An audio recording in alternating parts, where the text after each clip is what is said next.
Welcome to the deep dive.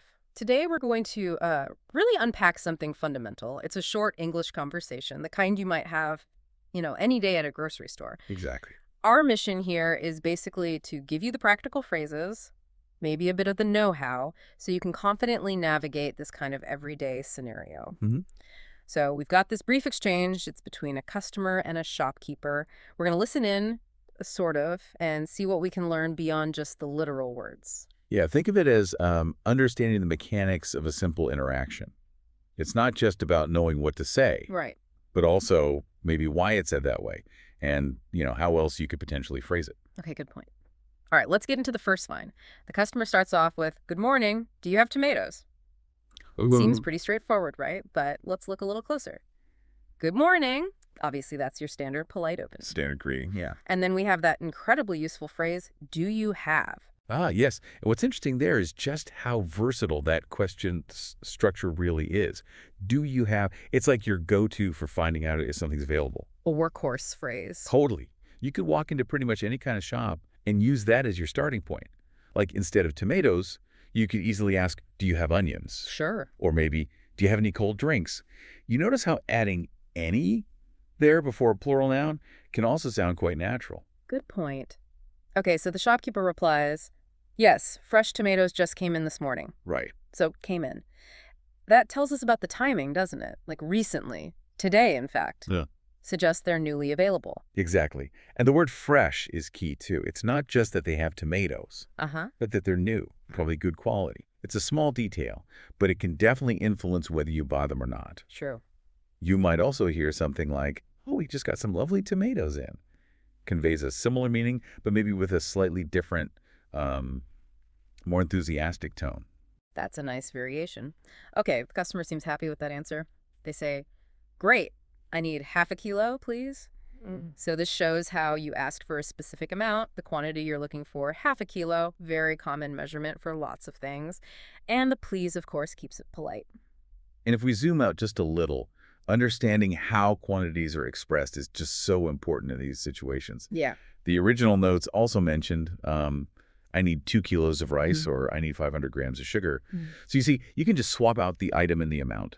Easy. Makes sense? And what's also worth noting, perhaps in some more informal settings, you might just say, can I have half a kilo? Or can I get half a kilo? It's a slightly less direct way of asking. That's a useful nuance. Yep. Okay, next up, the shopkeeper asks, "Sure, anything else?" Right. Very common, very efficient way to see if the customer wants to buy more things. Exactly. Anything else? It's essentially a polite prompt, isn't it, to continue the transaction if needed. Yeah, keeps things moving. It gives the customer a clear chance to add more to their order. You might also hear a slightly longer version, maybe more formal. And is there anything else for you today? Got it. And the customer does have more on their list. They say, "Yes, give me 1 packet of bread and a dozen eggs." Okay. So here we have 1 packet for the bread and a dozen, which, as we know, means 12 eggs. Pretty standard ways to refer to these items. And what's interesting there is the sort of implied understanding of how these things are typically sold. How so? Well, bread often comes in packets or loaves, Right. right? And eggs are very commonly sold by the dozen or maybe half dozen. So using these terms is just natural, efficient. Right. It saves time. Yeah. If you wanted, say, a different amount of bread, you might ask for 1 loaf or maybe even specify a weight, like 500 grams of bread if it's sold that way. Good to know. Now, the shopkeeper needs a bit more info about the bread. Brown bread or white bread? Mm-hmm. Straightforward question, offering the two most common options. Yeah, and this simple question just highlights how, even in a really quick transaction, there can be choices. The shopkeeper is kind of anticipating the customer's needs, offering the relevant selection. Nice. Depending on the store, of course, you might get asked about other types too, like whole wheat or rye or something. Okay. The customer then replies simply and politely, "Brown, please." Short and sweet. Exactly. Short, clear, and that please just maintains the polite tone we've seen. And it shows that sometimes, a really concise answer is all that's needed, especially when you're just responding to a direct either question.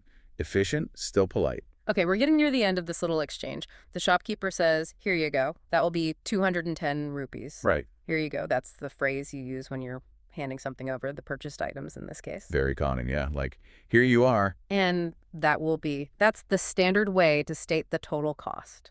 Absolutely. Yeah. Understanding how prices are given is crucial.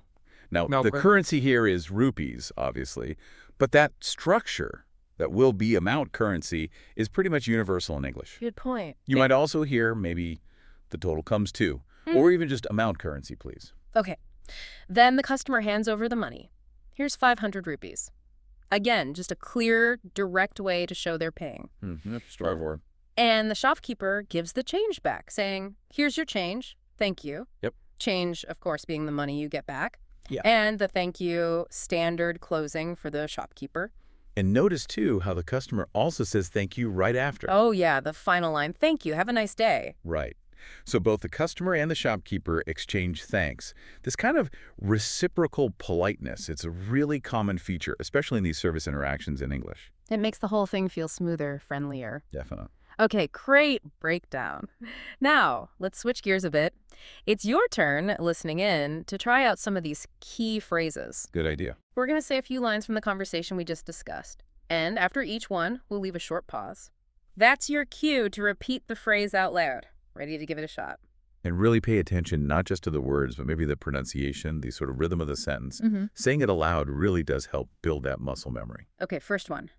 Repeat after me. Do you have tomatoes? Pause for repetition. Next. I need half a kilo. Pause for repetition. Okay, now. Anything else?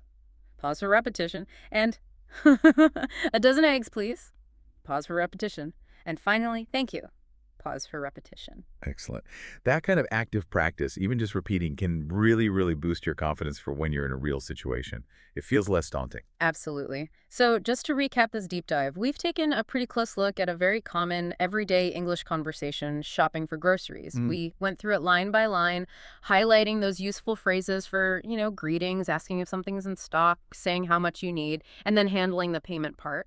And remember, even these short, seemingly simple exchanges, they're actually built on some really fundamental communication patterns.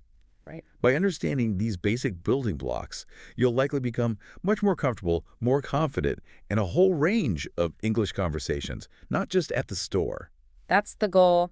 We really encourage you to keep tuning into the deep dive for more practical English lessons like this one. Yeah. Whether you listen while you're, commuting or working out, taking a break, just getting that consistent exposure is so valuable. It really is.